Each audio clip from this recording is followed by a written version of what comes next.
আসসালামু আলাইকুম। আজকে যে বিষয়টি নিয়ে কথা বলবো সেটি খুবই গুরুত্বপূর্ণ। মাসিকের সমস্যা, যাদের অনিয়মিত মাসিকের সমস্যা রয়েছে, সে অনিয়মিত মাসিকের কিছু ঘরোয়া নিয়ম আমি বলে দিব। তার পাশাপাশি হোমিওপ্যাথি চিকিৎসা জন্য কি কি ওষুধ খেতে হবে সেগুলো বলা হবে। আমি ডাক্তার নাজমুল সাকিব, একজন হোমিওপ্যাথি চিকিৎসক। অনিয়মিত মাসিকের ক্ষেত্রে ঘরোয়া যে পদ্ধতিগুলো আছে সেগুলোর মধ্যে প্রথম যেটি আমি বলবো, পর্যাপ্ত পরিমাণ ঘুমোতে হবে, অর্থাৎ 7 থেকে 8 ঘন্টা ঘুমোতে হবে অথবা বিশ্রাম নিতে হবে। ব্যায়ামের অভ্যাস করতে হবে, প্রতিদিন কমপক্ষে 20-30 মিনিট হাঁটতে হবে অথবা ব্যায়াম করতে হবে। ভালো খাদ্যাভ্যাসের ব্যবস্থা রাখতে হবে। ভালো খাদ্যাভ্যাস বলতে দুধ, ডিম, মাংস, শাকসবজি, ফল এই সকল খাবার খেতে হবে বেশি বেশি।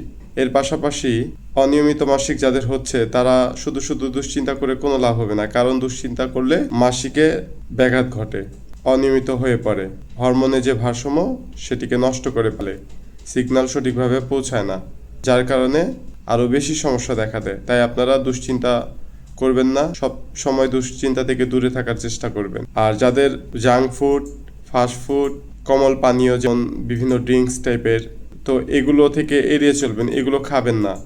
এগুলো খেলে অনিয়মিত মাসিক কিন্তু ক্লিয়ার হবে না। তার মধ্যে যাদের ওজন বেশি তারা ওজন নিয়ন্ত্রণে রাখবেন, আবার যাদের ওজন খুব কম তারাও কিন্তু ওজন নিয়ন্ত্রণে রাখবেন। অর্থাৎ ওজন বেশিও রাখা যাবে না, কমও রাখা যাবে না, একটা স্বাভাবিক পর্যায়ে রাখতে হবে। তো চলুন আসুন এখন হোমিওপ্যাথি কিছু ওষুধের নাম বলি, আর সেই ওষুধগুলো কিভাবে সেবন করবেন সেটি আমাকে আপনারা আমার যে অফিসিয়াল হোয়াটসঅ্যাপ নাম্বারটি রয়েছে 01855569995, সেখানে ফোন কলের মাধ্যমে জেনে নেবেন অথবা মেসেজ দিয়ে রাখবেন বা ভয়েস দিয়ে রাখবেন। তো এখন যে ওষুধটি শুরুতে বলছি সেটি হচ্ছে পালসিটিলা। পালসিটিলা এটি আসলে কোন লক্ষণে ব্যবহৃত হয়?